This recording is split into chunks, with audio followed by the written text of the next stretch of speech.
মালদায় সাংগঠনিক বৈঠকে যোগ তৃণমূল নেত্রীর। মমতা বন্দ্যোপাধ্যায় মালদায় সাংগঠনিক বৈঠকে ইতিমধ্যেই যোগ দিয়েছেন এবং মূলত সংগঠনের অনেকগুলি দিক লোকসভা নির্বাচনের পরিপ্রেক্ষিতে খতিয়ে দেখা। সঙ্গে রয়েছে আমাদের প্রতিনিধি রণজয় সিংহ। রণজয়, আমরা জানি মালদায় সাংগঠনিক বৈঠকে যোগদান মুখ্যমন্ত্রী মমতা বন্দ্যোপাধ্যায়, মূলত কি বার্তা, কোন কোন দিক খতিয়ে দেখা, কি জানা যাচ্ছে সূত্র মারফত? তো মালদায় গতকালকে মুখ্যমন্ত্রী সভা করেছেন গাজলে এবং মানিকচকে, এবং দুটি সভাতেই কিন্তু সেই পরিমাণে ভোটাররা বা বাসিন্দারা কিন্তু উপস্থিত হয়নি, এবং সেখানে জনজোয়ার যে হয়েছে মমতা বন্দ্যোপাধ্যায় বিগত দিনের যে সভাগুলি থাকে সেই সভাতে যে ধরনের জনজোয়ার থাকে সেই ধরনের জনজোয়ার কিন্তু দেখা যায়নি, এবং যার ফলে কিন্তু তৃণমূল কংগ্রেস অনেকটাই ব্যাকফুটে এমনটাই মনে করা করছেন রাজনৈতিক বিশ্লেষকরা। এবং তাই যে কারণেই দেখা গেছে যে মমতা বন্দ্যোপাধ্যায় এই দুটি আসন মালদা উত্তর এবং মালদা দক্ষিণ এই দুটি লোকসভা আসন জয় করতে চাইছেন, এবং এই দুটি লোকসভার ক্ষেত্রে এই গত বিধানসভা যে নির্বাচন হয়েছিল সেই নির্বাচনে দেখা গেছে বেশ ভালো ফল করেছিল তৃণমূল কংগ্রেস।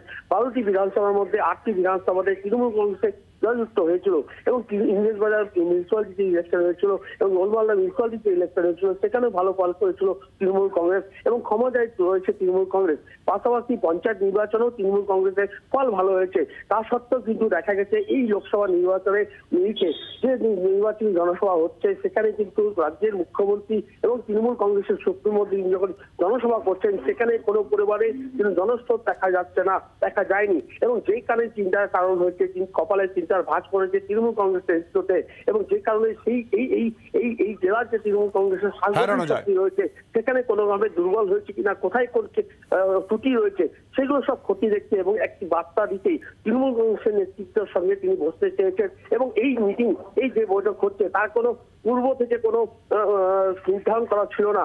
আচমকায় তিনি এই সভা এই বৈঠকে ডাক দিয়েছেন, এবং সেখানে তৃণমূল কংগ্রেসের যারা জেলার নেতৃত্ব রয়েছেন, জেলার যারা দায়িত্ব রয়েছেন এবং যারা পঞ্চায়েত থেকে শুরু করে গ্রাম পঞ্চায়েত এবং জেলার দুটি পৌরসভার দায়িত্ব রয়েছেন প্রত্যেককে তাকে ডাকে রেখেছেন, এবং কি কারণে এই অবস্থা রয়েছে, তৃণমূল কংগ্রেস কেন এই অবস্থায় পরিণত হয়েছে সেই বিষয়ে কিন্তু বার্তা দিতেই মমতা বন্দ্যোপাধ্যায় রাজ্যের মুখ্যমন্ত্রী তিনি তড়িঘড়ি সভা রেখেছেন, এবং সেই সভায় কি বার্তাটা। ধন্যবাদ রণজয়। অর্থাৎ অপেক্ষা করতে হবে হঠাৎই এই সাংগঠনিক বৈঠকের আহ্বান মুখ্যমন্ত্রী মমতা বন্দ্যোপাধ্যায়ের। এই বৈঠক থেকে কি বার্তা সেদিকে নজর থাকবে।